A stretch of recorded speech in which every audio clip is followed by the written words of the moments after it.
Assalamualaikum warahmatullahi wabarakatuh. Selamat berjumpa kembali dalam paparan yang berkaitan dengan bagaimana memantau kegiatan pendidikan karakter di sekolah dan bagaimana memantau gerakan 7 kebiasaan anak Indonesia hebat yang sekarang lagi diprogramkan oleh Kementerian Pendidikan Dasar dan Menengah.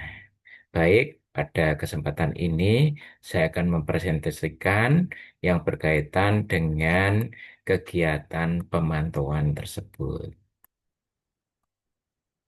Nah, ini ya. Jadi, nah, Jadi implementasi dan pemantauan pendidikan karakter dan gerakan 7 kebiasaan anak Indonesia hebat. Nah, ini untuk pendidikan karakter dan gerakan 7 kebiasaan anak Indonesia hebat.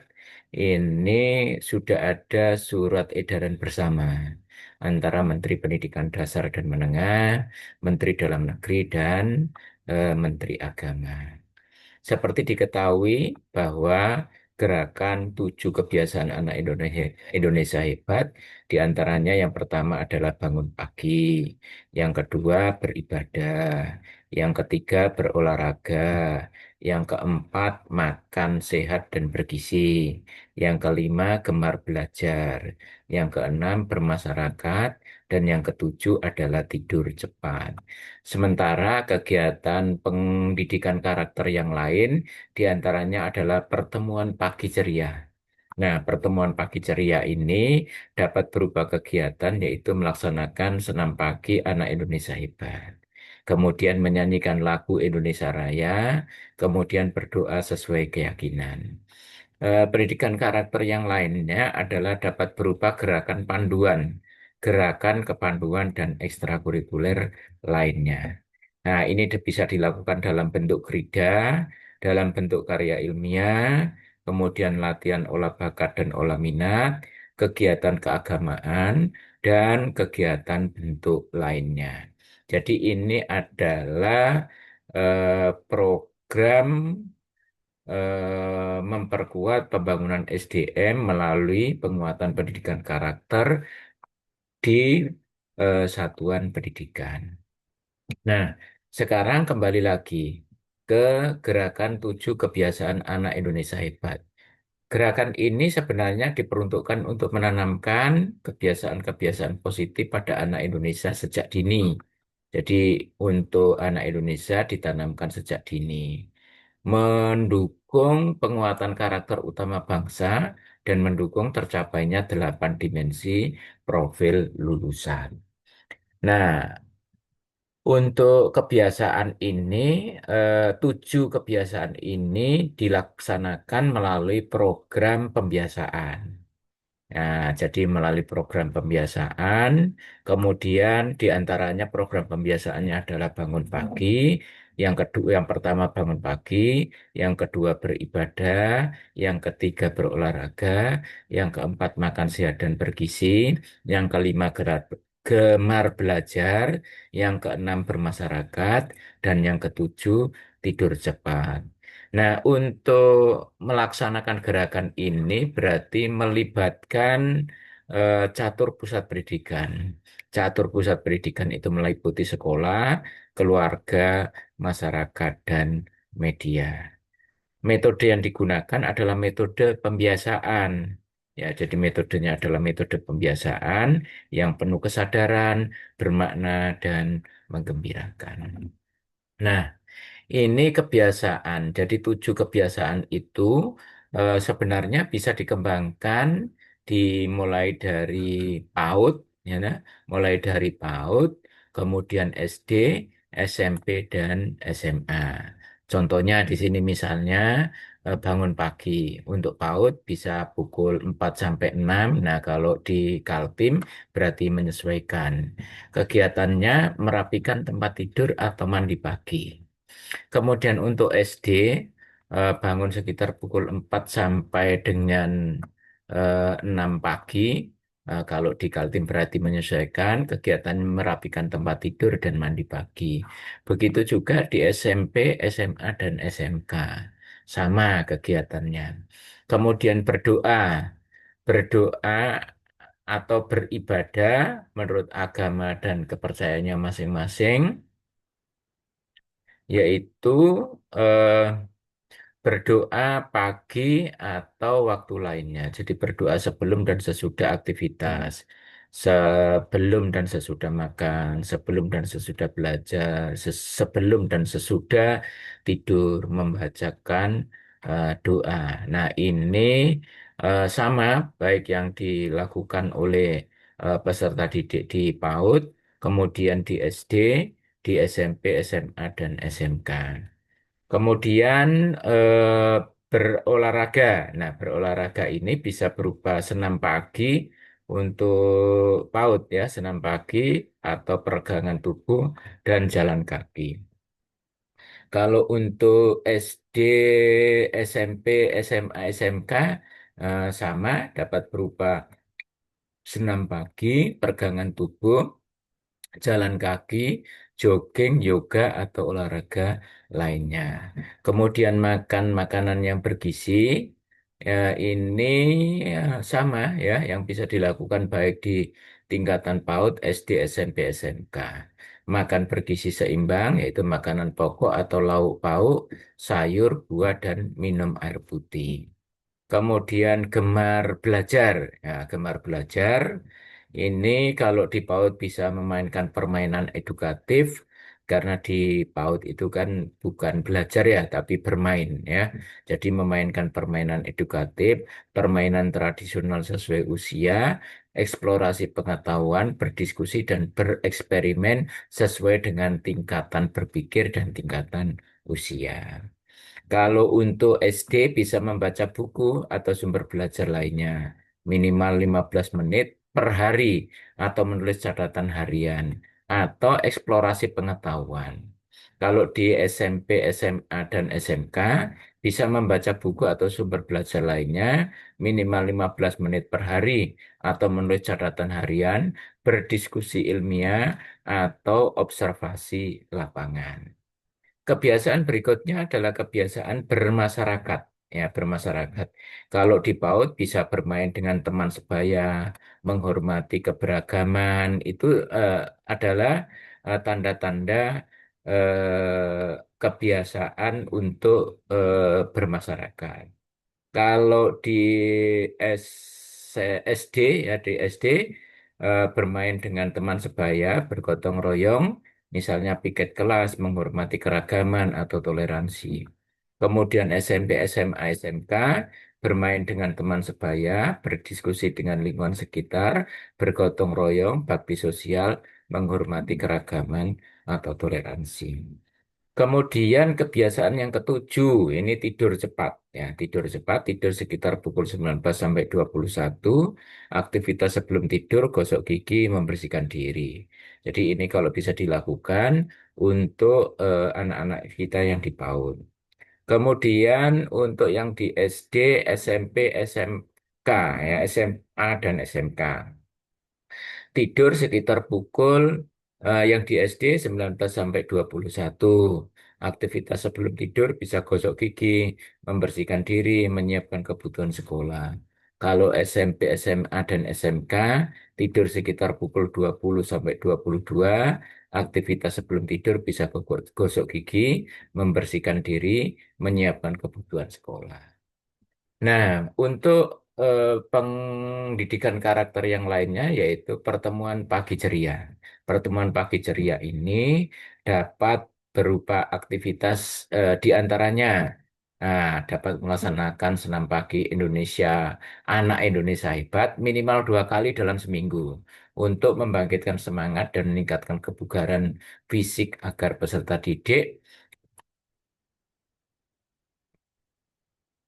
agar peserta didik siap belajar dengan energi positif. Kemudian kegiatan lainnya menyanyikan lagu Indonesia Raya sebagai bentuk cinta tanah air, menumbuhkan rasa kebangsaan, dan mempererat persatuan antar peserta didik. Kemudian aktivitas yang lain untuk pertemuan pagi, berdoa bersama sesuai keyakinan. Masing-masing untuk bersyukur, memohon kelancaran pembelajaran, dan memperkuat nilai spiritual dan toleransi antar peserta didik. Gerakan kepanduan dan ekstrakurikuler yang ini juga merupakan program penguatan karakter. Ini dapat berupa krida atau kegiatan, misalnya pramuka dan kepanduan lainnya. Kalau di sekolah-sekolah Muhammadiyah berarti Hizbul Waton, gitu ya. Kemudian bisa juga latihan kepemimpinan siswa atau LKS. Palang Merah Remaja, dapat juga usaha kesehatan sekolah atau UKS, pasukan pengibar bendera atau paskibraka. Dapat juga kegiatan ini berupa karya ilmiah, misalnya kegiatan ilmiah remaja atau KIR, kegiatan penguasaan keilmuan dan kemampuan akademik penelitian dan lainnya. Dapat juga latihan olah bakat atau latihan olah minat, misalnya pengembangan bakat olahraga, seni budaya, cinta alam, jurnalistik, teater, teknologi informasi, dan komunikasi rekayasa. Ya, kemudian keagamaan, misalnya pesantren kilat, ceramah keagamaan, retret, membaca, dan atau menulis kitab suci. Kitab sucinya sesuai dengan agama dan kepercayaan masing-masing. Nah, intervensi penguatan karakter melalui pembiasaan, jadi ini intervensi pemerintah yang sudah dilakukan Kemendikdasmen, yaitu adanya surat edaran bersama tentang G7KAIH, Pagi Ceria, Gerakan Kepanduan dan Ekstrakurikuler, antara Kemendikdasmen, Kemendagri, dan Kemenak, gitu ya. Ada tiga menteri. Kemudian eh, adanya buku panduan penerapan 7 kebiasaan anak hebat, ya. Jadi adanya buku panduan yang sudah dibuat oleh pemerintah. Kemudian adanya surat edaran Dirjen Pendidikan Dasar dan Menengah tentang PPKPSP melalui G7KAIH, ya. Kemudian ada petunjuk pelaksanaan surat edaran bersama. Kemudian ada juga kegiatan kampanye, kegiatan dan aktivasi lainnya. Jadi ini adalah intervensi penguatan karakter melalui pembiasaan yang sudah dilakukan oleh Kemendikdasmen, gitu ya.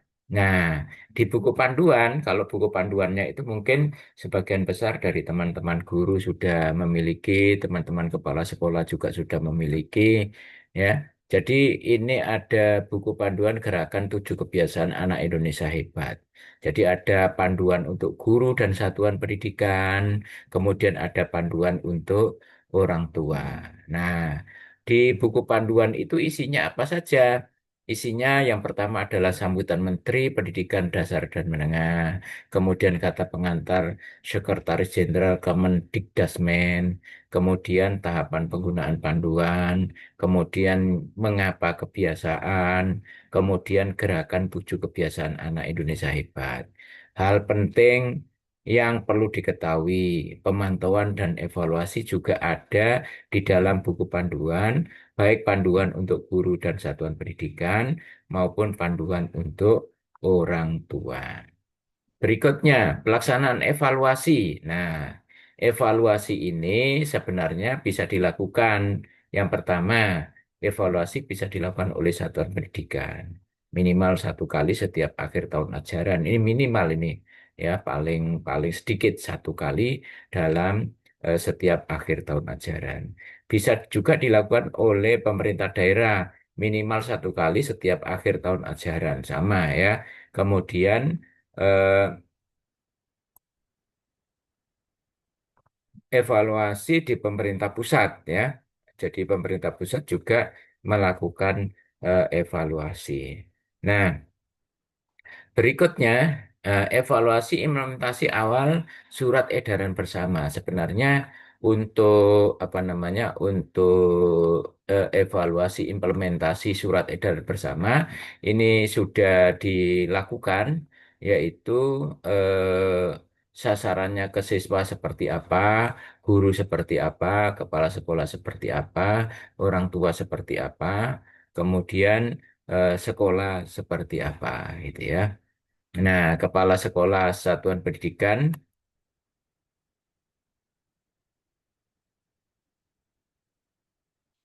panduan pengisian survei sekolah dasar, ya. Jadi, kepala satuan pendidikan menentukan responden survei antara lain. Kalau di SD itu memakai kelas 5, kalau di SMP memakai kelas 8, kalau di SMA, SMK memakai kelas 11, gitu ya. Jadi, untuk SD 30 peserta didik. Kemudian 5 pendidik, 10 orang tua, dan kepala sekolah. Untuk ya, untuk kepala satuan pendidikan ya sama dengan ini ya, menyiapkan laboratorium komputer dengan jaringan internet untuk pelaksanaan survei peserta didik. Jadi mirip dengan AN yang dulu pernah sudah dilakukan. Berikutnya, panduan pengisian survei sekolah dasar ya. Setahap pelaksanaan implementasi, satuan pendidikan dapat mengatur jadwal pengisian survei untuk meminimalisasi waktu belajar yang terpakai untuk kegiatan ini. Dapat mengalokasikan waktu antara 30 sampai 60 menit. Kemudian, pemandu menjaga ketertiban dan ketenangan, serta memastikan peserta didik mengisi formulir secara mandiri atau tidak mengerjakan secara kelompok. Kemudian, pemandu memastikan seluruh responden peserta didik selesai dan melaksanakan submit formulir dengan narasi terima kasih sudah mengisi formulir evaluasi penguatan pendidikan karakter melalui pembiasaan di satuan pendidikan untuk peserta didik jenjang SD. Jumlah responden untuk setiap satuan pendidikan tidak boleh melebihi jumlah ideal yang ditentukan. Nah, Kepala Satuan Pendidikan dapat menghubungi BP, BB, BBPMP atau BPMP di wilayahnya untuk pendampingan, dukungan secara daring atau luring. Nah, ini adalah apa namanya kontak person yang bisa dihubungi untuk masing-masing provinsi. Nah, pemantauan gerakan 7 kebiasaan anak Indonesia hebat. Jadi ini ada apa namanya eh, dibuat semacam jurnal itu ya, dibuat semacam jurnal. Jadi bangun pagi, beribadah, berolahraga. Jadi dari sekian apa namanya bangun pagi ini, apakah yang bisa dalam 1 bulan itu eh, berapa prosentasenya? Nah, itu nanti dapat disimpulkan di refleksi ini. Apakah termasuk baik atau kurang baik gitu ya. Nah, beribadah begitu juga, berolahraga ya. Kemudian eh, ya, jadi ini tadi adalah serangkaian berbagai macam instrumen-instrumen untuk mengukur ketercapaian pendidikan karakter maupun 7 kebiasaan anak Indonesia hebat. Nah, ini catatan dari Pak Menteri, Bapak Profesor Abdul Mukti MED, yaitu penanaman pendidikan karakter yang ini penanaman pendidikan karakter tidak harus melalui berbagai macam teori. Membangun pembiasaan misalnya itu lebih sederhana. Yang dengan pembiasaan itu akan terbangun kebiasaan. Dari kebiasaan terbentuk kepribadian, dari kepribadian terbangun peradaban. Catatan yang lain dari Bapak Menteri kita, yaitu generasi Indonesia hebat seharusnya menjadi generasi yang tidak hanya mampu beradaptasi dengan perubahan, tetapi generasi yang menentukan perubahan. Generasi yang memiliki visi jauh ke depan untuk memajukan bangsa dan negara. Ya, terima kasih. Demikian yang bisa saya sajikan dalam kaitannya dengan pemantauan kegiatan pendidikan karakter dan 7 kebiasaan anak Indonesia hebat. Sampai jumpa. Assalamualaikum warahmatullahi wabarakatuh.